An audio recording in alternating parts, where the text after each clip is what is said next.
Hello everyone, and a very warm welcome to this Conservative Home event in partnership with MillionPlus and the Higher Education Policy Institute.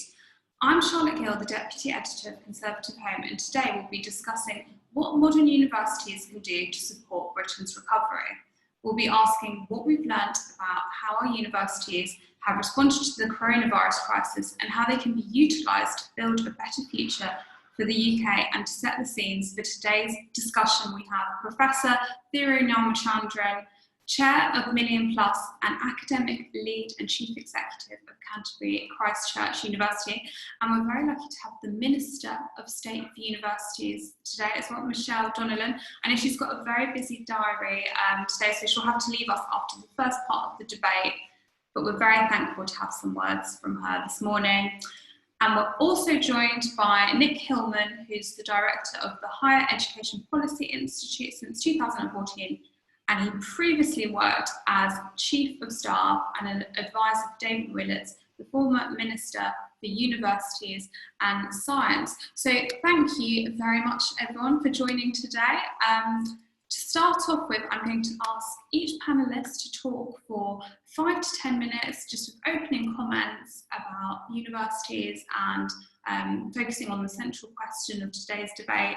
And we're going to start with Rama, please. Thank you very much, Charlotte, and good morning to all of you who are online. MillionPlus has been running fringe meetings at Conservative Party conferences for many years now, but this is clearly doing it online. It's a first for us all, and it goes to show the impact the pandemic has had. But notwithstanding that, I think it's really important we are not defined and we don't allow ourselves to be defined by COVID-19 for the future to come. So I'm really delighted to be speaking at this event in my capacity as both Vice Chancellor of Canterbury Christ Church University, but also as Charlotte said, as chair of the MillionPlus group, and delighted to be alongside Nick and the Minister, Michelle. And I do want to take this opportunity to just place a huge thank you to Michelle Donelan, Universities Minister, for all the work she has done working in partnership with the universities throughout the last 6 months. So I think, thank you very much indeed, Michelle. Our theme today is Back in Business and how modern universities can help UK bounce back better. And I guess that requires us to define what modern universities are, which Charlotte, you asked me to do this morning. Modern universities it's a sort of, there's a slight paradox really. Whilst they are universities, most people recognize us having received university titles since 1992. Many of our universities date back to the 19th century when they were technical institutions coming together, working in their communities and training and educating many people. Today, modern universities educate some 1 million students every year. 1 million students, over half the higher education sector can be defined as a modern university, though, as I said, the history goes back quite a long way. So this pandemic has dominated everything that we have done this year, but I'm pleased that really the universities have worked really hard through their creativity to ensure and demonstrate, I think, what we can do for the country, what we can do for our economy. And during the past 6 months, and also as universities have now started to reopen, our priority obviously is the health, safety, well-being of our students and staff, but also absolutely to provide a high quality education in what is now known as the blended approach with a mix of online and face-to-face teaching. Clearly, there are many major challenges, as we see on our TV screens every day, for the universities to navigate, and we are trying to navigate that in partnership with local health teams, Public Health England, also working with our own student unions and staff unions. So there's quite a lot going on. But beyond, I think, staff student safety and the work we do to support university, schools, hospitals, social care are really some of the important areas in which universities have contributed, not just research, but provision of PPE, provision of student nurses and staff nurses to the front line in March this year. So quite a lot we're doing as universities and have already done. And what the past few months has shown, I think, is that we are able to, with the use of technology as we are doing today, actually overcome some of the challenges. And whilst I think this has been a horrible experience for most of us, we will come out this, I think, at the other end stronger and better. And I hope our modern universities will play an important part in that. And I think we've seen a huge amount of challenge, clearly, and we do need to build back, and we need to work with the government, its priorities, and to help deliver some of the manifesto commitments as well. Of course, for many universities, the answer is obvious in terms of particularly the world-class research they do. But my focus this morning is really to highlight the importance of modern universities and the role we can play. As I said earlier, we educate over 1 million students every year. We cover every region in the UK. And it's important to highlight that we provide not just campus-based learning, but commuting students who come to study, students who learn while they earn, students who are undertaking apprenticeships. And in this context, I want to highlight and I think support the Prime Minister's announcement earlier this last week on Tuesday to provide support for upskilling and provision of loans for modular learning. I think it can go one step further and also look at maintenance loans as well for these students, because the ability to take up study at this point is not just conditioned by tuition fees, but also by the significant maintenance costs involved for a student. So modern universities are a key plank of a diverse and truly world-beating education system. And as the Secretary of State, Gavin Williamson, said at the Universities UK conference, diversity is a real strength of the UK higher education sector. And we need to protect that. And if we protect that, I think our universities can play a major role in not just the recovery, but also the renewal post-COVID. I mean, first and foremost, modern universities are really powerhouses in providing workforce for key public sector areas, particularly what we have now come to call key workers. 71% of our nurses are educated in modern universities, 63% of allied health professionals educated in modern universities, 58% of teachers, and over half of social workers. And more recently, 6 modern universities, including my own Canterbury Christchurch, have started up a medical school thanks to the expansion plans of the government. So this is, I think, really important for me to highlight the contribution we make, because the challenge is great. The NHS needs 100,000 more health professionals in the next few years to hit the government's really important and ambitious target. And I'm delighted recently that the government agreed to ring-fence 5,000 additional places for medical and other health clinical subjects, and also removal of the cap for health and clinical places. I think we have the scope to expand in the modern university sector to meet the needs of government and expand quickly with the right support from government. So as we move towards recovery, we will need as much capacity and expertise as we can find so that we can actually serve schools, serve the health sector, serve the social care sector. And it's important that I also acknowledge for the audience that beyond COVID, higher education has faced other challenges, and we do take very seriously the topics of free speech, trends in degree classification, the workings of the admission system. And we have and we will continue to respond to such concerns with a commitment and listen and act accordingly. So away from educating our future public servants, the country also needs a broader economic stimulus across the entire nation. With unemployment rising, the need to boost work-focused and technical education has rarely been so pressing. Modern universities specialize in these types of courses, offering an enormous variety of work-relevant courses, as well as higher technical qualifications. So the government's rightly committed to putting technical and vocational education on par with traditional academic education. So the T-levels being introduced, we have as universities contributed to the development of the T-level curricula, and we want to work with government in actually ensuring that higher level technical education we do lead on. And modern universities have a long tradition in providing world-class, work-focused courses that enhance employment prospects and stimulate productivity. So supporting universities in these difficult times means allowing us to build these programs by providing education and training for all those who would benefit from it.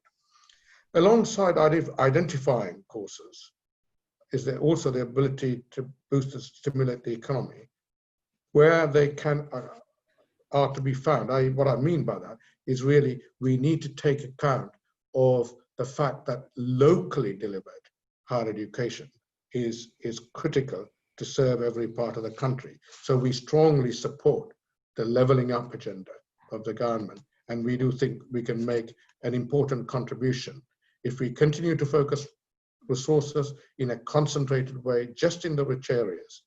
I think we will miss an opportunity to support the whole of the country.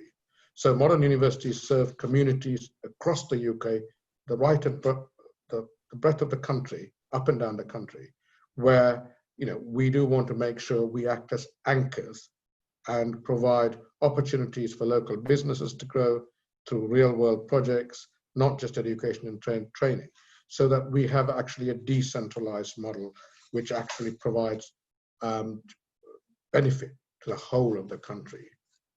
So we don't want to be part of an old model, we want to be part of a new model, working in areas. Our universities, MillionPlus universities, work in Cumbria, in Stoke-on-Trent, Wolverhampton. My own university works in the Medway towns in the northwest of Kent. And we are also working very closely in partnership with further education colleges and schools and academies. And for example, both Bolton University and London South Bank University have both integrated within their university structures FE colleges and academies to enable them, students to actually, learners to progress seamlessly from level 3 to level 4, level 5 and upwards. And we as universities also train a significant amount of Black, Asian and minority ethnic students. And clearly these students, I think that there's skill and talent there, which we really need to tap into. So, sorry, I'm almost coming to an end, Charlotte, forgive me. We believe that the government needs to build on what it has so positively already set out, ensuring that levelling up and place don't become just terms that we reflect on in 5 years and say opportunities have been missed. They need to be tangibly supported by government, and modern universities are incredibly well placed to support this agenda.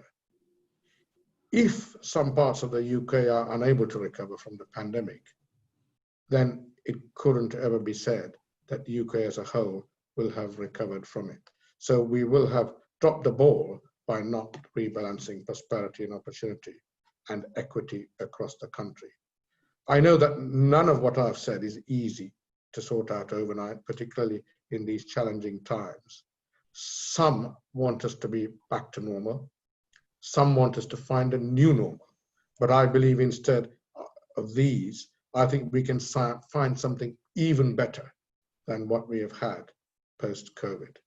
So I hope that government will continue to support, as it has done, universities, so we can play a vital role in our communities. Sorry, I wasn't sure if you could. Just a final sentence, and if I may, and then I shall pause. A government that supports the whole sector must support our modern universities to keep doing this work, keep training our key public workers, keep boosting technical higher education, keep ensuring that every part of the UK has access to higher education. Put simply, modern universities can help to drive our recovery and are incredibly well placed to do so. With the help and support of the government, it can be through our modern universities where we can ensure that during 2021, we will see UK truly back in business. Thank you. Thank you, Charlotte. Well, thank you, Rama. Very, lots to think about there. Michelle, would you like to go? Yeah, thank you very much, Charlotte. And apologies that I have to leave after Nick has spoken, but thank you. And it is a pleasure to participate today at our first ever virtual conference. And look, I know it's very different experience, but it is no less enjoyable, especially for me here, speaking to members in partnership with ConservativeHome, the Higher Education Policy Institute and MillionPlus. So thank you very much for having me here today. But before I tackle the subject of today's discussion, I really wanted to pay tribute to the fantastic work that is being done by universities up and down the country to ensure that students can continue their education at this very difficult time. And there has been a tremendous amount of work to make their campuses safe, to welcome students back and to shift their teaching to a combination of both online and face-to-face. And this has allowed our campuses to open and young people to continue their education and not put that on hold. And yes, there have been a number of cases of COVID, and we continue to see that as well in the wider population because we are in the midst of this pandemic. And where students have to self-isolate, I want to emphasize just how important it is that universities take seriously their duty of care, supporting students' physical needs, but also their mental health and well-being. And this is a message that I have sent directly to all universities. But we cannot simply ask a generation of young people to put their entire education on hold for months and even potentially years. And when we look back, we began to reopen schools on the 1st of June and Labour opposed us. And when we announced in July that we would fully reopen schools in September, Labour opposed us. And now as universities go back to their vitally important education, Labour is once again opposing us. So I want to emphasise that it is this Conservative government that has made a conscious decision to prioritise education. And we cannot delay the training of the next generation of doctors, nurses, engineers, or plant scientists, nor can we destroy the creativity of arts or music students. As Conservatives, we will not put education on hold, and nor will we do what the SNP did and punish all students and have separate restrictions specifically for them. But to return to the subject of today, there couldn't be a more timelier topic, I don't think. And I would like to broaden it actually to discuss not just what modern universities can do to recover from coronavirus, but also what they can do to level up Britain. But the simple fact is that many of those areas of the country that voted Conservative for the first time last December are served by modern universities. Take the University of Staffordshire, for example, where we have 2 new Conservative MPs, the University of Wolverhampton, where we have another 2, or the University of Bolton, where for the first time we now have Conservative MPs in both Bolton North East, Bury North and Bury South. These are areas of the country where people in their thousands lent us their vote. And it wasn't just about Brexit. They were looking for policies that, unlike New Labour's promises, actually help them in their day-to-day lives and deliver for them. And if we repay this, then modern universities must play a vital role. If we are to make a tangible difference to their lives and to fulfill the mandate we were given to level up every part of the UK, then modern universities really do need to be part of that story.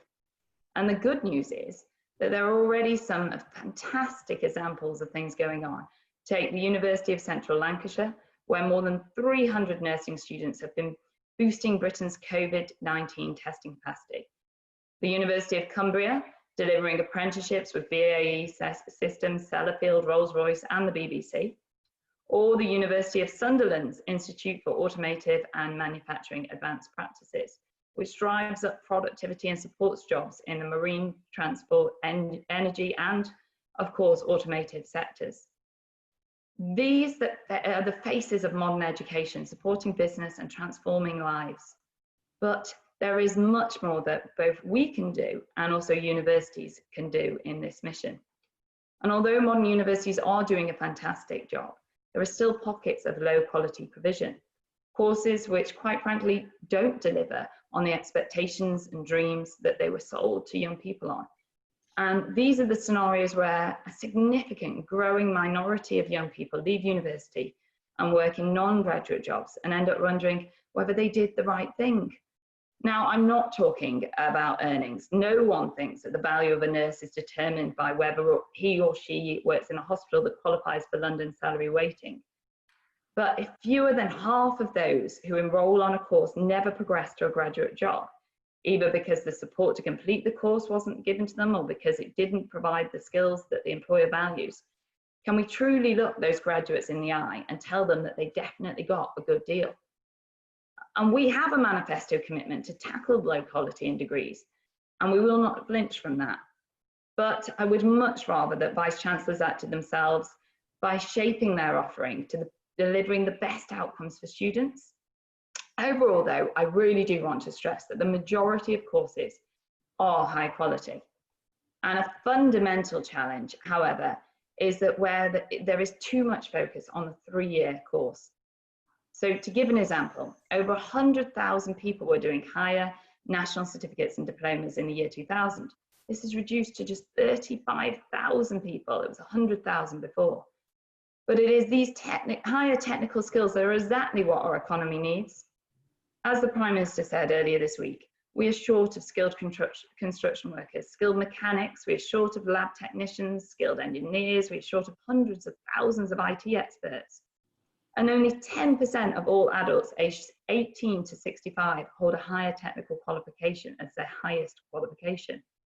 And this compares to 20% of adults in Germany and as much as 34% in Canada. So modern universities are ideally placed to change this. They are already embedded in their regions, working with local businesses and committed to improving the lives of their students. And some have begun offering higher technical qualifications and apprenticeships, but not in the numbers that we need. So I'd like more modern universities to make a real commitment to accelerate progress in this area. To commit to offering 20%, 30%, or even 50% of their provision as higher technical courses or as higher or a degree apprenticeships. To write it into their strategies, to embed it into their KPIs and make achieving it one of the metrics upon which their Vice Chancellor's salaries are actually based. And some of these will, yes, come from looking hard at their existing degree offerings and admitting that some of them don't need to be 3-year courses, but could be better offered as a 1-year or 2-year qualification. This would allow students to enter the workplace faster, rack up less debt, and graduate with the skills that employers value. But others will come from attracting new students, people who would never have considered doing a degree, but will sign up for a 1-year course that's employment focused in engineering, say, or healthcare. In areas of the country where the proportion of those who go to university is still less than 20%, this could be transformative, a real game changer for both creating opportunity and also transforming people's lives. The question isn't and should never have been how many people are going to university. There doesn't need to be some target, and that's why we tore up New Labour's foolish target. But it's really about whether students are studying the right things.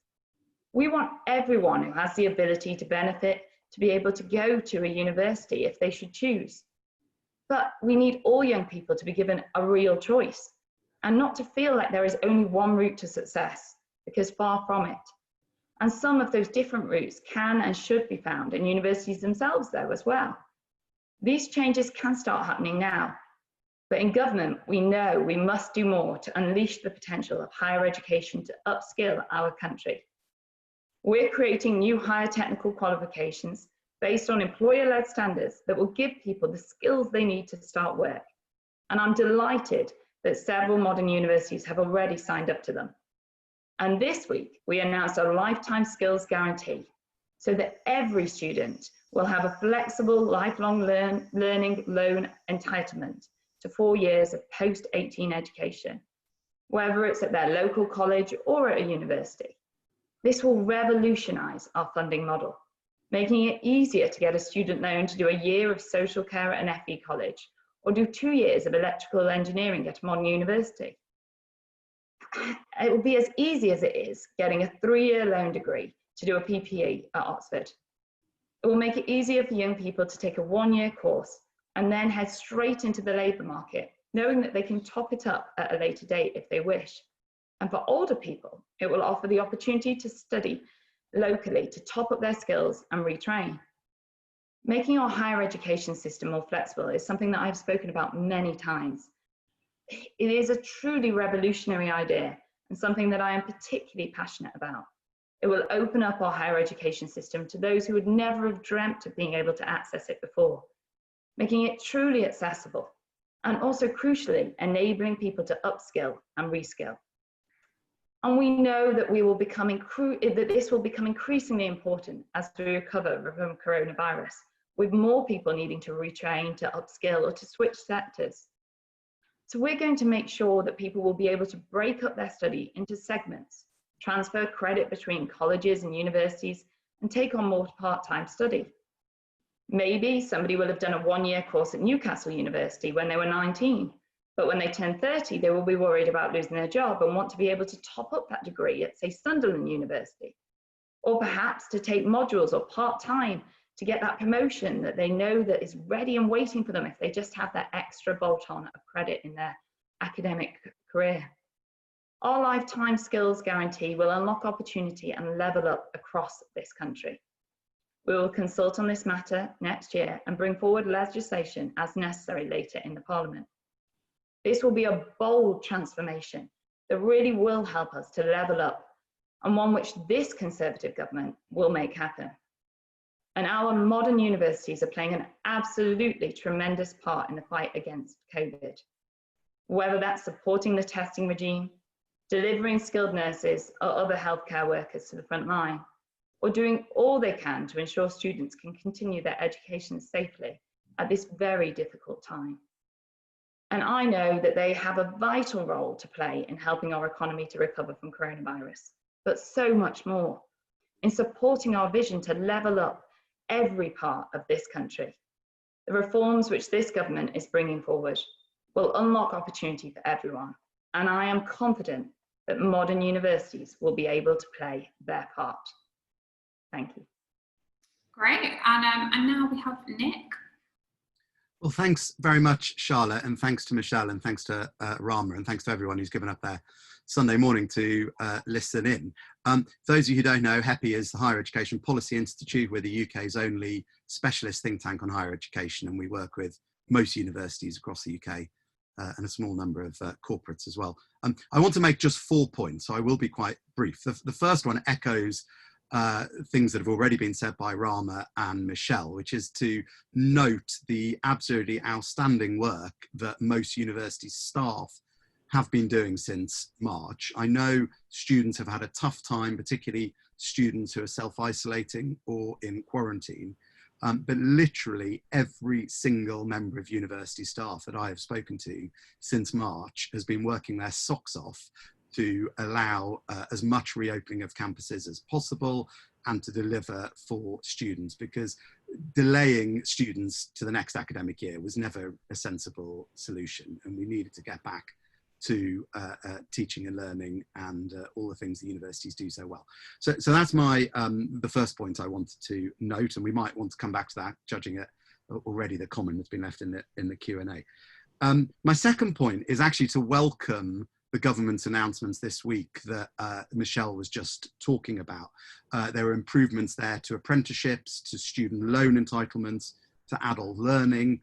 They chime very well actually with the recommendations in our own submission to the Augur Review and to MillionPlus's submission to the Augur Review. There may be devil in the details, and Rama, I think, hinted at that when he referred to maintenance support, but it does look like a very sensible set of reforms designed to improve access to learning. And I note, intriguingly, that it was welcomed by both colleges and universities, and I hope that heralds the collaborative way in which colleges and universities are keen to work together to deliver more education. And we had an event which you can find on our website only last week, where Andrea Nolan, who is Vice Chancellor of Edinburgh Napier University, one of MillionPlus's members, where she reminded us of the very successful way that over the decades, colleges and universities have worked collaboratively in Scotland. And at the same event, in fact, Lee Elliott Major, who's the country's first professor of social mobility based at Exeter University, drew attention to the way that higher education delivers value to people's lives that goes way beyond, as Michelle said herself, way beyond measures of earnings. And I think that is true at both the individual level and the societal level. Someone very wise once said that it's science that lets us live to be 100, but it's the arts that make us want to. And of course, many MillionPlus universities specialise in creative arts courses. So my third point is a bit of a warning, I guess. We've had, I think, this week some of the carrots from the Augur Review with these new liberalisations that are, as I say, are very welcome. We still don't know whether the sticks that were in the Augur Review will turn up, and that could happen, I worry, in the forthcoming spending review. And of course, one particular recommendation in the Augur report was a big cut in tuition fees, a big cut in the tuition fee cap. I personally think that would be a grave mistake, because for all the reasons that Rama outlined, we need universities more than ever in the recession that looks like it might very well be coming. And I think a big fee cut would also make it more likely that the warnings that the Institute for Fiscal Studies made earlier in the pandemic of more than a handful of universities going to the wall financially would make that more likely. I see Mike Ratcliffe's put on Twitter during this event that he's keen to know more about the so-called failure regime. And of course, there'd be a lot more universities having to use that failure regime if there was to be a big reduction in the fee cap.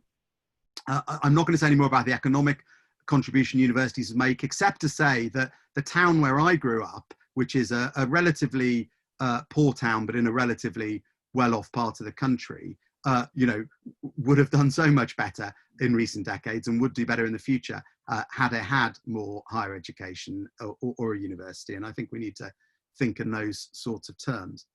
So my final point, given that we are at a Conservative Party conference, albeit virtually, and despite the fact that Hepi is a charity, so we're absolutely non-partisan, I want to end with a political point. I think there have been times in the recent past where people on the right of the political spectrum have made it sound a little bit more like they're keen to beat up on our sector rather than to celebrate our sector. We didn't have that from Michelle this morning, but we have had it where there's been an excessive focus on things like degree inflation, free speech violations, student union politics. All of those are important issues, but it risks, I think, leaving the false impression that more positive stories like recent expansion in higher education are the exclusive preserve of the other side of the political spectrum. And I think what history actually shows is that administrations of both political colours have in the end wanted to recognise the very high aspiration levels that run throughout the UK, as well as the demand from employers for more higher level skills. You know, it was Alec Douglas Hume who responded positively to the Robbins report. It was Ken Baker who set a 30% target for higher education. It was George Osborne that removed student number caps. And they were just as pro expansion as, you know, Harold Wilson, who set up the Open University, or Tony Blair with his 50% target.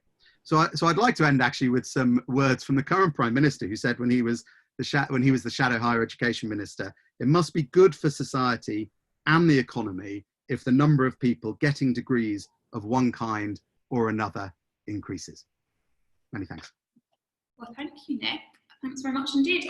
Michelle, I know you need to head off now, so thank you again for your words and taking part. And Thank you. Good luck with the rest of the session. Thank you, everybody. Bye. Thank you, Michelle. Bye.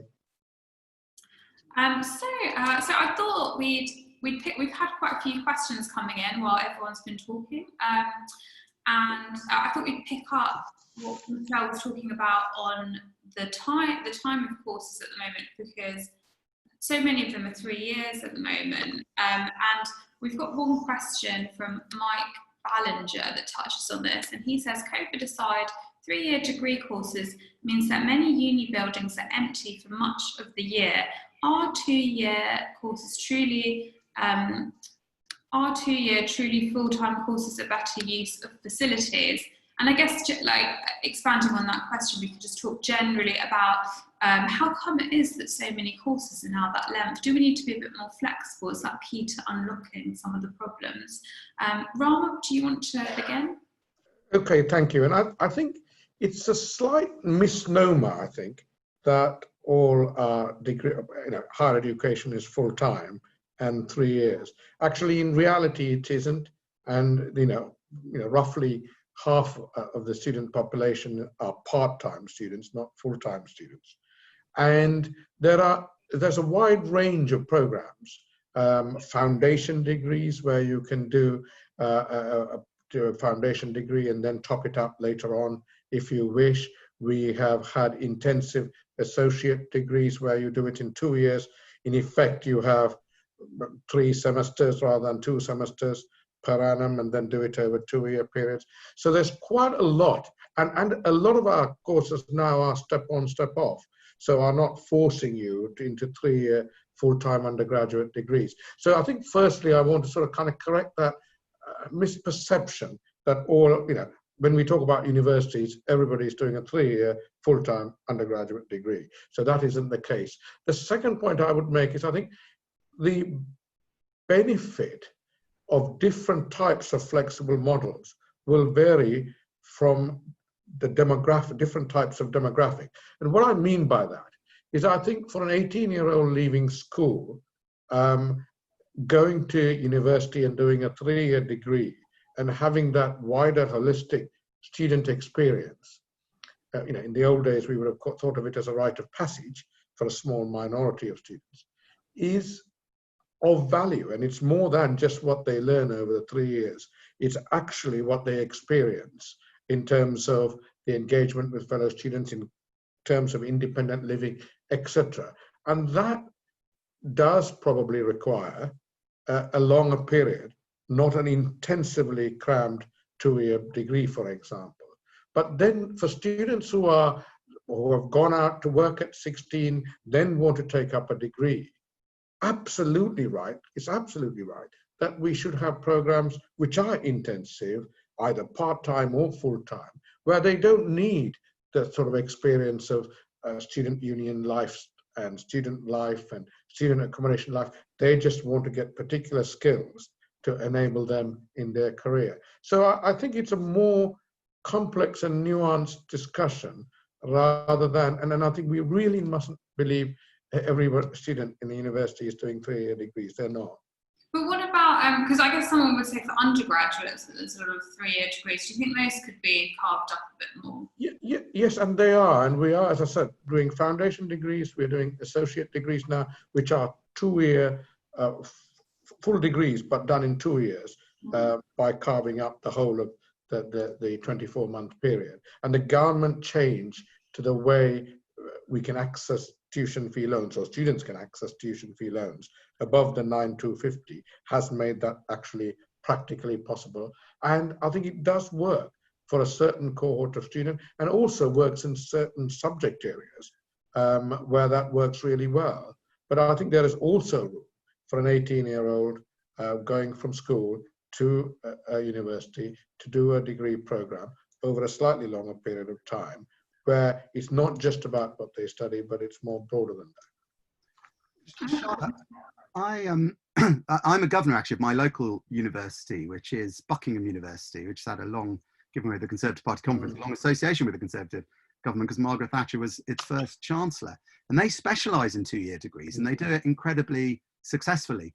But what they find, the people they find it works most successfully for are sort of mature students, people in their late 20s, who see people with degrees overtaking them in the labour market.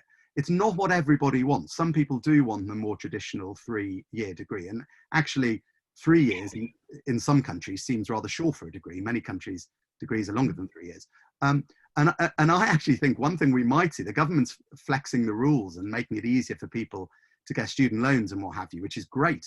I think what we might well see is people dipping in their toes to learning and then choosing to stay on. So we may actually find the government's changes to the rules, which they think will lead to encourage lots of people to do short courses, may find in time, with a lifelong learning loan entitlement, they actually over their life, they end up adding up to, you know, what is the same as a 3-year degree. And I also think what we'll see, because we certainly saw it in the last recession, is more people staying on to do postgraduate education, which actually turns their 3-year stint at university into 4 at least, maybe more than 4. Certainly happened in the last recession. Of course, postgraduate students can now get student loans, which they couldn't get in the last recession. So bring on the flexibilities, but it may not mean people dip in and only do very short courses. They may want to do more than that. Okay. What would you say? Because some people will say, it's all very well that we're giving out these student loans. It's great that lots of people are coming, but there's been reports. I think there was one. There's one by Neil O'Brien, co-authored, who writes for our site, and it's about. It sounds fairly brutal, but low-value courses. Ones where the graduate. There are a number of degrees in which the graduate will never, on aggregate, earn enough to pay back all the money that they've borrowed. So in course, the taxpayer has to pay for that. So how does that fit in with the drive to get more student loans out? What would you say to that? Because surely it's part of the... I don't want to go on for too long, but I think, look, first of all, every single person you say, what is a low value course, gives you a different answer. That's the first thing. The second thing is the loan scheme was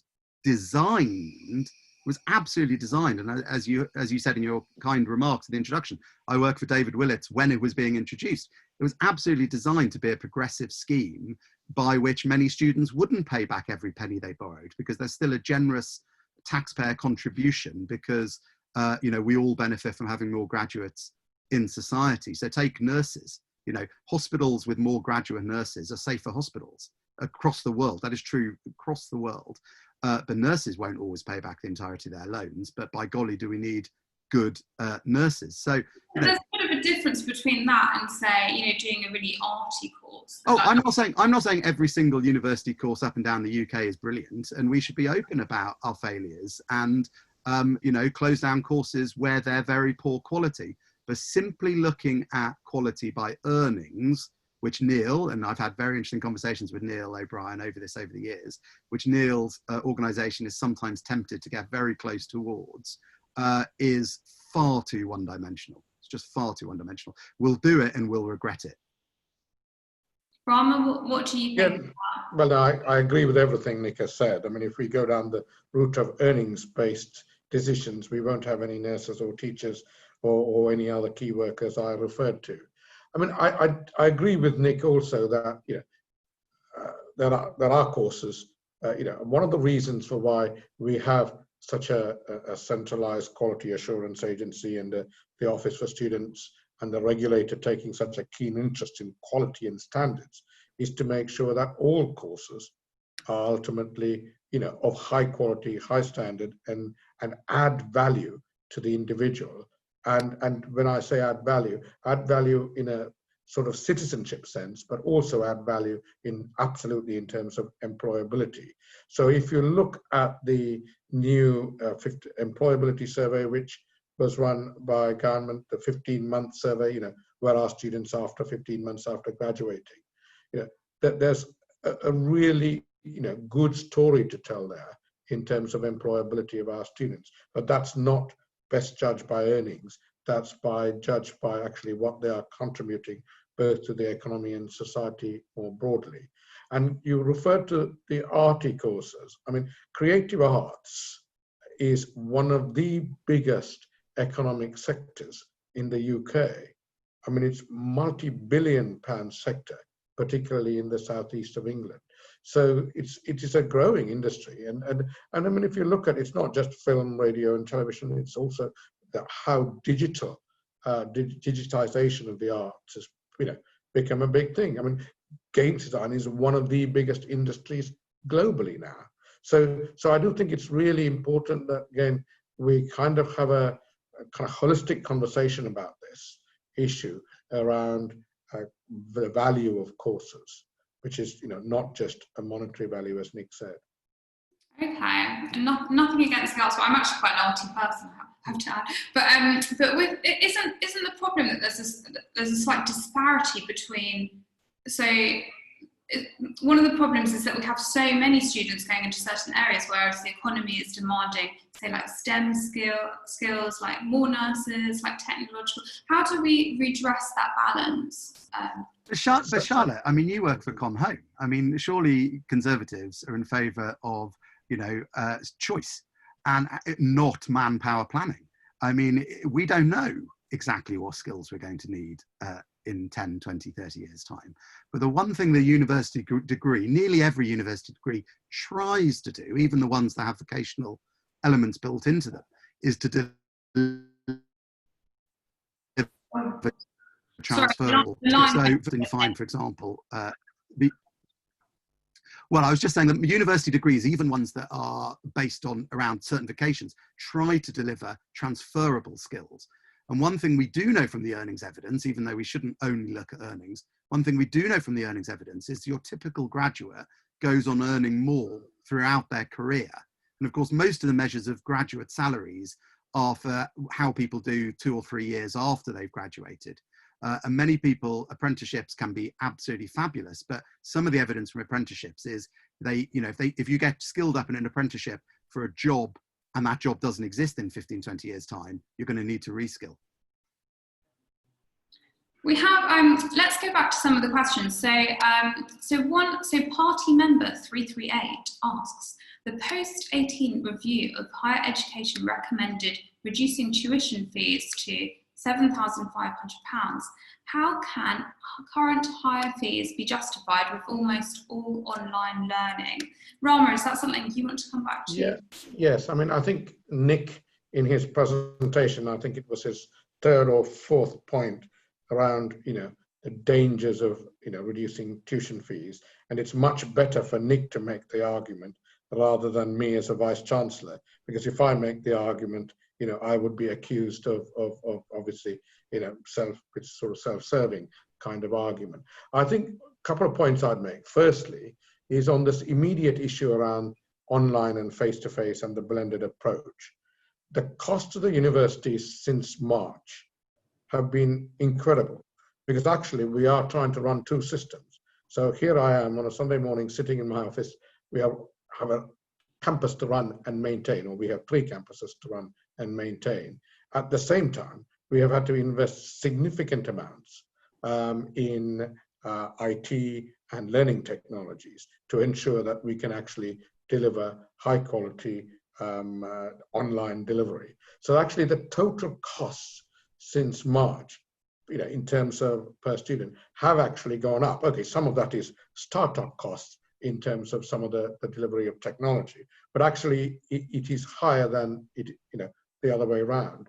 And the fact that if there are detailed costs done by the cost of teaching by subject area, and I won't go into all the techniques of this, but the average course costs, 9,250. The 9,250 hasn't been inflated for 3 or 4 years now, and there's no plans to inflate it. So we are not covering inflation at all in that fees.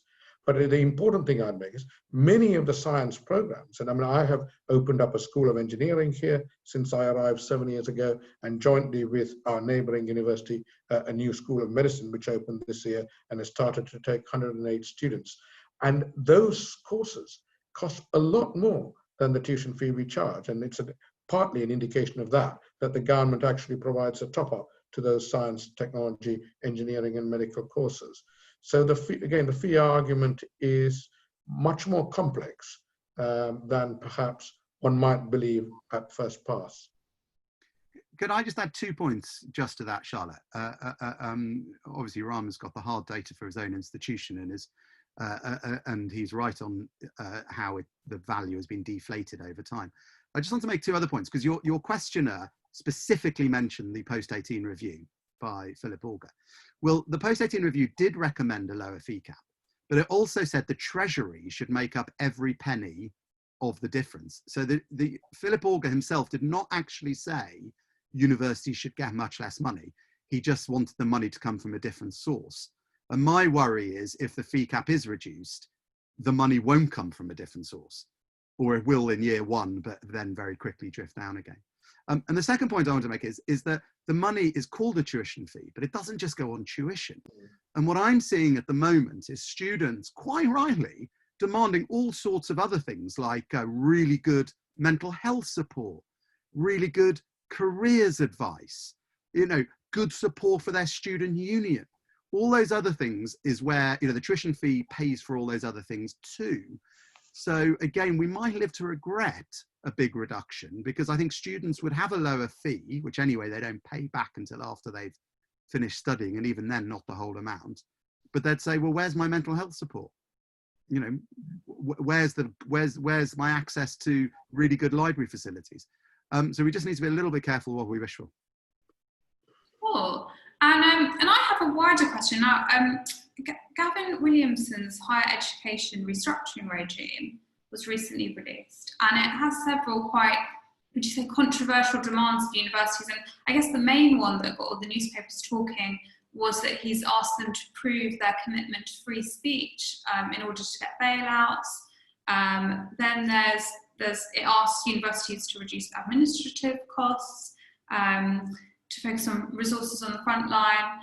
And then he's also asked universities to cut courses that lead to poor employment outcomes and ensure great values to money. So I wondered, maybe Rama, you could just talk us through how you responded to that new piece of legislation, and maybe just talking about free speech in general. Is there a problem there? Yeah, okay, I touched on, I think in my brief presentation, I referred to free speech, I referred to the sort of issues around what is called grade inflation, talked about admissions issues as well, and you have added to that, you know, sort of cutting costs, administrative costs go more on the front line. Let me just tackle free speech, and I think free speech is universities' the responsibility of universities to promote and support and ensure free speech is a statutory requirement. It's written into the law, but free speech has to be within the law. So clearly hate speech would not be within the law. All universities, I don't know of a university, and this is my 6th university I'm at, we have all worked very hard to ensure that we actually promote and support and ensure there's free speech within the university system. Yes, I think there have been incidents where I think possibly some student unions, possibly in some universities, where efforts have been made to try and derail free speech. And I think all vice chancellors in universities and all of us absolutely need to stand up to ensure that doesn't happen. But the points I do want to underline, so I'm personally involved and responsible for ensuring that any controversial, in inverted commas, event, hosted, that I look at the details of what's going on to ensure that it can happen. And the two tests are, is freedom of speech within the law, and I underline within the law. And the second test is the health and safety and well-being of the people who will attend that event, if it's an actual physical event on campus, subject to those two. So, I have had speakers at this university from various groups, LGBT groups, which has been controversial because we're an Anglican Foundation university.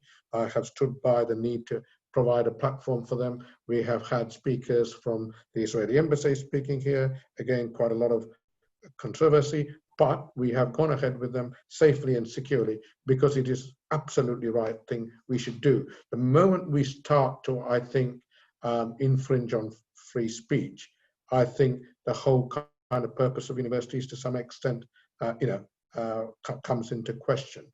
So yes, I think, I do not think though, that it makes, it's an important aspect, but linking that to every aspect of government policy, to be honest, it doesn't make a lot of sense. This is an issue. There have been some pockets of incidences where there have been issues where they're being addressed, and we've got to address them. But I think connecting it into everything, which the government talks about higher education policy, it doesn't really make a lot of sense to me. Okay, so you think it's too far, this proposal, and what do you think, Nick? Well, look, we all love absolute free speech. We all think free speech is a completely pure thing that should be protected at all costs. Until, the government says that until it comes to prevent. The NUS says that until it comes to, racist speech. And actually, the organisations on the NUS no platform list are pretty similar to the organisations on the Home Office prescribed list. So there's actually quite a lot of overlap there. And society seems to believe in complete free speech until it comes to incitement to violence, which is where what the law says is inappropriate. And actually, you know, I agree with that. And so we mustn't think this is a much simpler. Sorry, Nick, we've lost the line a bit. Very complicated, difficult, and when we've done polling among, oh, I'm so sorry. I was saying it's a complex issue, and that was reinforced for us when we surveyed students, and students told us they believed in absolute free speech, and then a quarter of students said they'd quite like UKIP banned from all university campuses, and quite a high proportion thought tabloid newspapers should also be banned. So it's just an inherently complicated issue, and we need to talk to students about it. And remember that when many students, not all students, but when many students turn up to university, they're 18 and they haven't thought through these difficult issues in much detail before. So I want to see a complex, nuanced conversation about it, not some tick box exercise as part of the government's failure regime. But look, academic freedom is incredibly important. I'm not lessening the importance of academic freedom. It is incredibly important and the defining feature of our university system. Cool. So I'm going to take us back to some of our questions now on the Q&A. So Shona asked, the university fraternity have a social responsibility. Should universities provide parallel facilitation and teamwork, leadership, how to cope with crises? What do you think? Do you want to go, Rama?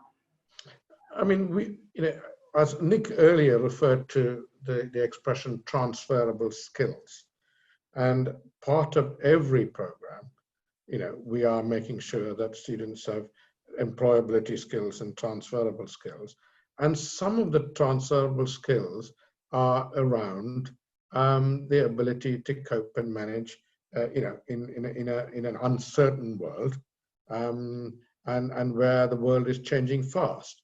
And I can't remember whether it was Michelle or Nick who referred to the fact that many of our students coming in today will have had multiple careers in their lifetime, so they have to be adaptable and able to change. So leadership, the ability to cope and manage with change, all of these things are, whether you are studying English or whether you are studying medicine or whether you are studying engineering, are integral part of the way we are trying to develop our students in a holistic way. And that's why when I was talking about sort of shortening degrees and so on, there are some students who do benefit from the longer degrees because some of these additional skills can be then built in. And Nick? Yes, well, I mean, look, I agree with that. I mean, broadly, I think Shona's asking, should universities deliver what sometimes are called soft skills, but are actually very important skills?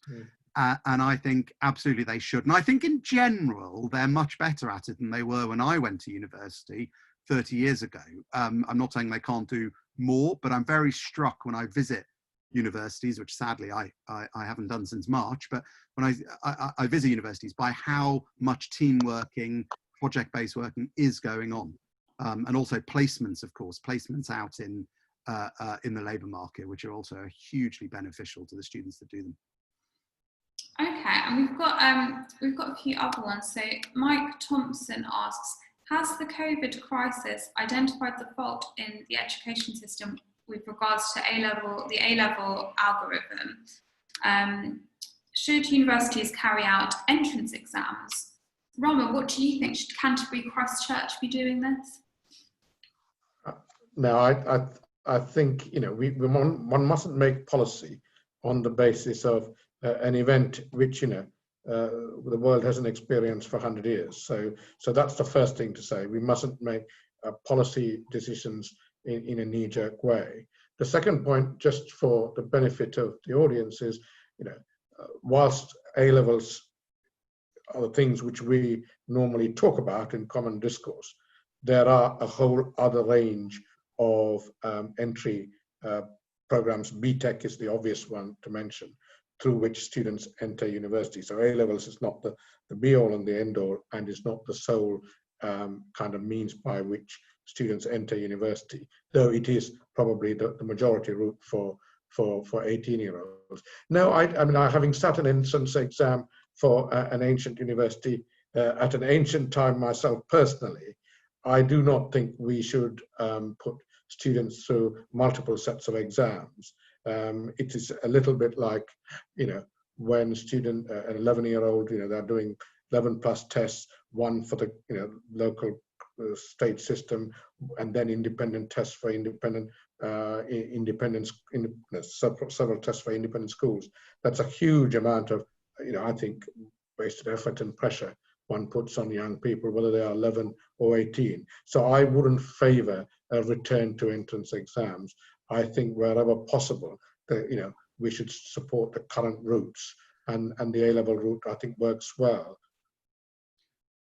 Yeah, I mean, the algorithm was clearly an utter disaster. And the problem with the algorithm in all 4 parts of the UK was that policymakers felt averages mattered. So long as the results looked and felt a little bit like they did last year, things would be okay. But I mean, I'm a former secondary school teacher, and that's not how education works.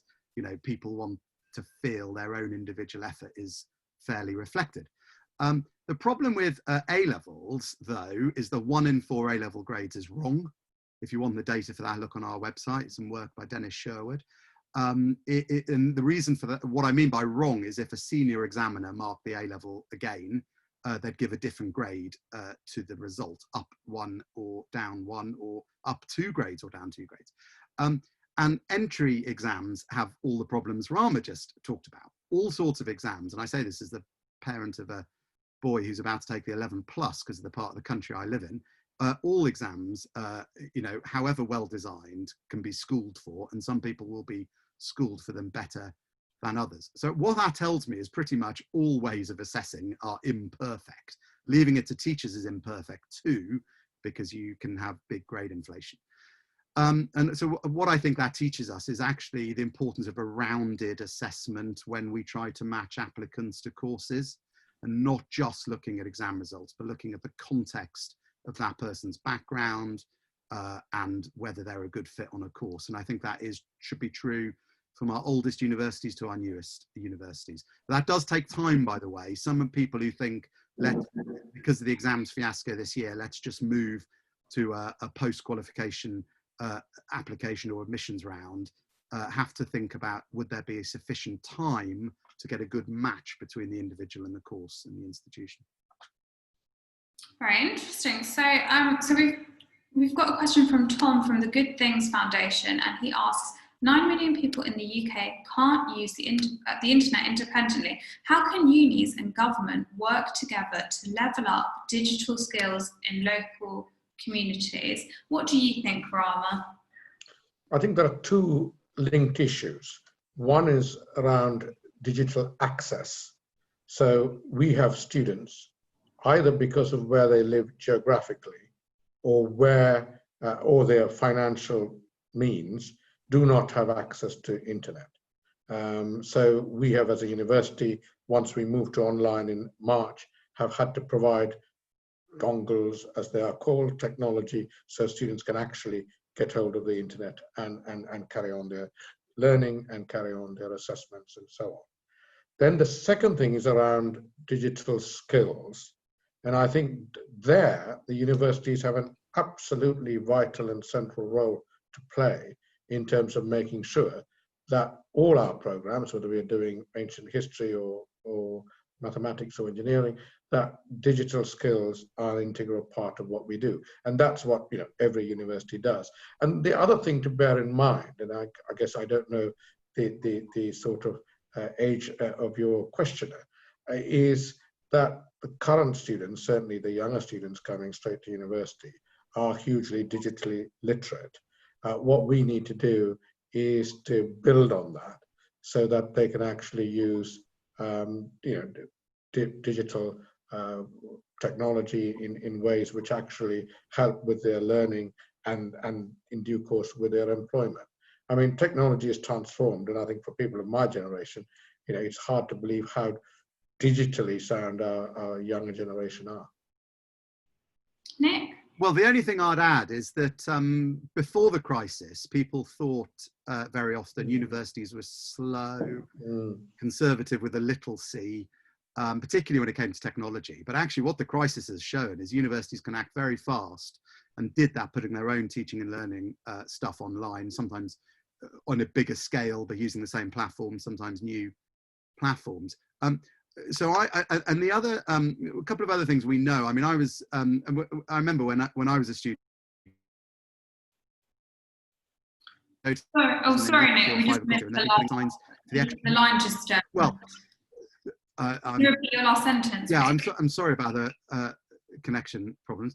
Well, I was just going to say that there is an appetite within universities and within the local communities that the universities reside in for closer connections. And certainly funding needs to be available, but I think you'll find many universities would be keen to help those 9 million people without access to the internet, if the resources are there to do it. And it'll be a very good way to bring the local community onto campus and give them a better understanding of what the universities provide to their local communities. Okay, brilliant. And I wondered, moving on to news items at the moment, obviously Northumbria, that's come up a lot. I wondered if you knew, I mean, I'm fairly removed from universities. I graduated 10 years ago now. I wondered if you've been in contact with anyone from Northumbria, if you know or any ideas of how everyone else is responding, what the current status is with reactions to COVID. If you want to go, Rama. Okay, well, I mean, clearly this is very topical.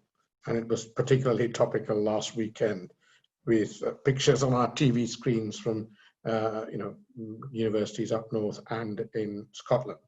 I mean, the reality is, yesterday I think we passed 12,000 infections, as a country with COVID-19. So every university, will have undoubtedly a proportion of their staff and students who will at some point test COVID positive. One of my mathematical colleagues said to me, with 16,000 students, Rama, you would expect at least at any one time 10 people to test positive. As it happens at the moment, I think we've got 6 people who have tested positive. I think, where there are outbreaks of the kind you've just described, Charlotte, I think it probably does come from, mixing and not following government guidelines. So again, there is a job for us at universities is to help our students to really follow the government guidelines and to follow the rule of 6, follow the social distancing rules. As universities, we have done a huge amount over the summer months to physically set ourselves up. So, if you come onto my campus, there's one-way systems, there's hand sanitizers, classrooms have got dividers, each study slot in a classroom is spaced out by 1.3 meters. Students in lectures are wearing masks. Students in any building, when they're wandering around, are wearing masks. So we're doing all those things, which all of us in society need to do, as advised by government, and rightly so. But of course, as with any population, there is a proportion who are not at least adhering to the guidelines as rigidly as we might want them to be. And where you see outbreaks, that probably is a result of that. But ultimately, this is a disease. I think we don't want, COVID-19 to define our future. This is a disease like many other diseases, which we will have to learn to adapt and live with. And universities are no different. And closing universities down isn't the answer. I think that the damage that will do to young people, and less young people, would be far greater than universities sensibly managing this. And every university, our university, we have all got now test and trace systems as well, and we've got very clear policies on managing isolation. Students, I think, by and large, are following those rules, and we've also got policies to manage outbreaks. So I think it's really important not to stigmatize students and treat them differently from any other member of the adult member of the population. challenge isolating students, you know, with the whole setup on campus and their halls, because they're all so close together?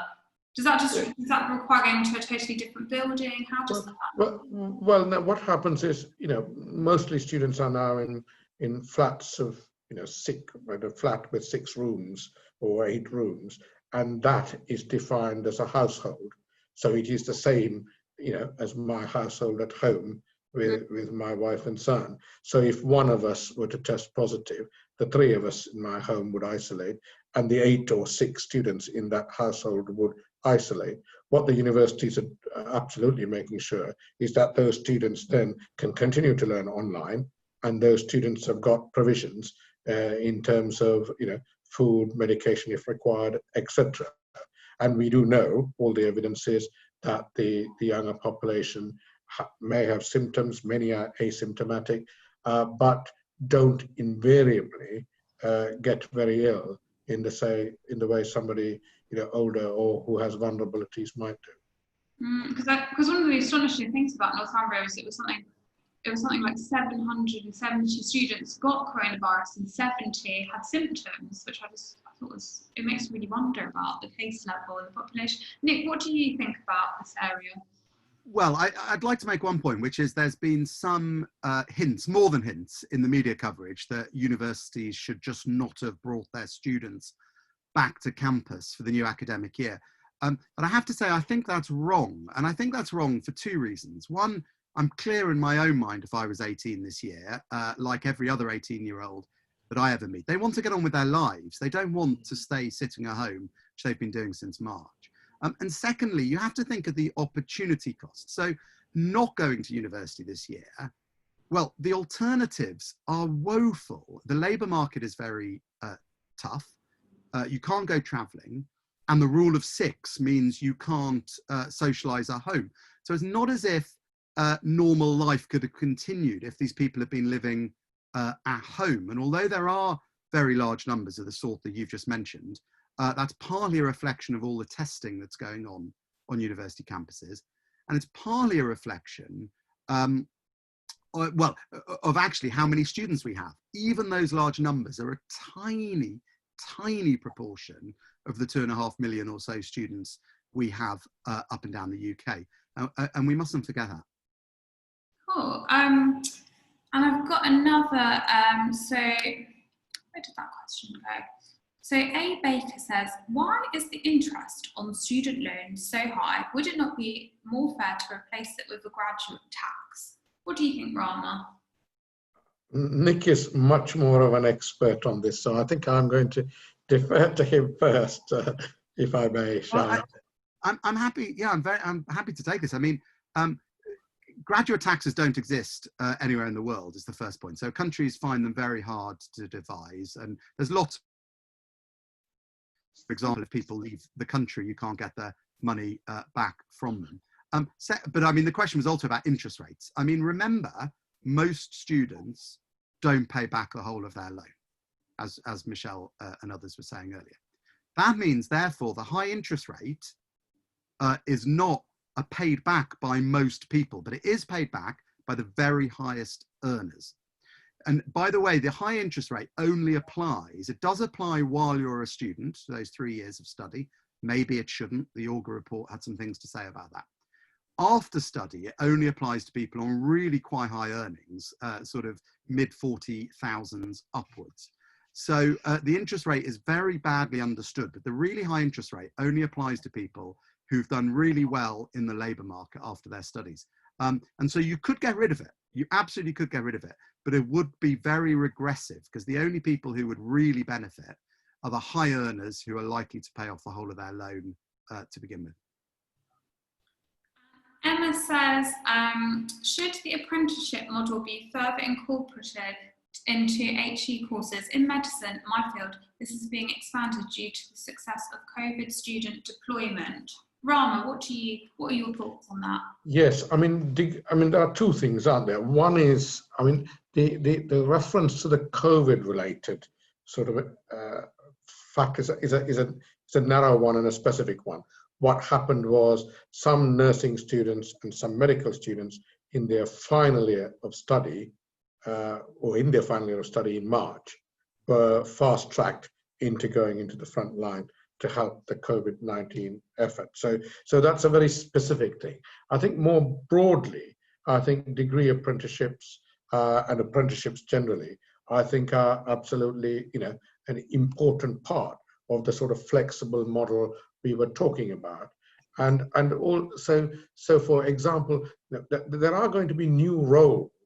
I think so. If I look at medicine, as the questioner has talked about medicine, so we've got something called the assistant associate physician role, which is not a doctor but not a nurse. It's somewhere, in a sense, in the middle, in terms of a specific training to do certain medical functions within a fairly, within a framework, if you like. And that's a qualification we have been running now for the last 4 years. Degree apprenticeships, I think, also work well where, police apprenticeships, for example, is a good example, which we've been now working on for a number of years, where I think, it is very directly linked to a particular career. So I agree with the questioner. I think apprenticeships are a really important way. But Nick referred earlier also, I think in most degree programs, regardless of what you're studying now, students do have an opportunity either for a placement or for an internship with an employer or with a study abroad possibility, all ways of, I think, enriching their employability skills. Nick? Well, I mean, I agree with that. I think what we need to get away from, and I tried to hint at this when I was talking about Scotland in my opening remarks, is thinking it's sort of FE and apprenticeships versus HE, and there's sort of, you can either give money to one or the other. You can either like one or the other. Some people are, must either go down one route or the other. In fact, our education system is much more complex than that. I prefer, for example, we often talk about ladders, an FE ladder and an HE ladder. In fact, I prefer the climbing frame analogy, where people can move sideways, move from one to the other. And one of the problems with apprenticeships in the past, if you want to use the ladder analogy, is the ladder just stopped. It stopped nearly always before degree level study. Now that apprenticeship route is continuing further, which is great, but universities have to be part of that story if they're degree level apprenticeships. And sometimes you want to move people across. Sometimes people start on the more academic track, move across to the more vocational track, and vice versa. And so we've got to get away, I think, from this view that it's one or the other. And in the spending review, it's really important that we get away from that, and that we recognise FE is a supplies students to universities. Universities collaborate with FE colleges, are sometimes in the same, particularly in MillionPlus institutions, in the same sort of legal framework as an FE college. So, it's not one thing or the other. Education is about delivering for people as individuals, and different people have different needs, including at different stages of their careers. Cool. And because Rama, you mentioned that you've partnered with further education or institutions or companies. Can you tell us about how that's going? Is this a new process, or has it been around for the last few years? I think the partnerships between universities and FE colleges has been around for a long time, and to some extent, some of the breakups of those partnerships were unintended consequences of previous government policies. So there was a policy around trying to directly fund higher education and further education colleges, to give degree awarding powers, etc. All of these things have, in the last sort of 10, 15 years, perhaps actually weakened what were much stronger connections 20 years ago. Now, if I look at my own university, Canterbury Christ Church University, we have, strong partnerships and progression routes with all the main colleges in the Kent and Medway area: East Kent College, North Kent College, Mid Kent College, and what was called the Hadlow FE College Group. So they are built up, and students progress. We have a significant number of students coming from there. What I was referring to in my brief remarks earlier is some universities, Bolton and London South Bank, to pick two examples, have even gone much further, as Nick alluded to just now. So actually the colleges, in effect, crudely put, have merged with the university, and in some case, a college, an academy, i.e. a school, and a university have all come together and are part of, in effect, a single entity. And that further reinforces that ability to progress seamlessly from one level of study to another.